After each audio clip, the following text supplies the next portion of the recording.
3 metros. Ryan Agar, ok. Eche 3 A ver, ¿hay metros. españoles por aquí? Sí. Nos paramos aquí para tomar el baño, ¿vale? Aquí tenemos 3,5 metros de profundidad. Ahora voy a abrir por aquí para que la gente se tire al agua. Para subir por atrás. Vale. You go to the water later for the way back is in the back. El The back, directo con un right? churro.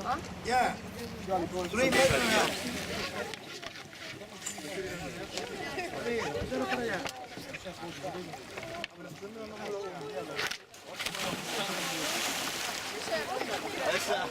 Aquí no hay que tomar impulso, hay que tirarse así o así. Lo que hace esto es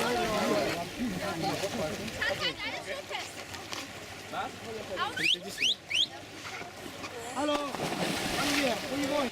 Is that? I don't know. Is it okay or is Yeah, the water is alright. It's closed. Okay. See you tomorrow.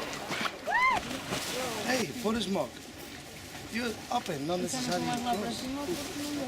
It's free here.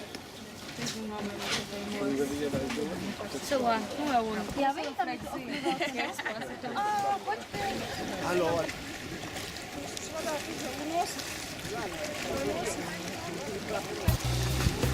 Нет.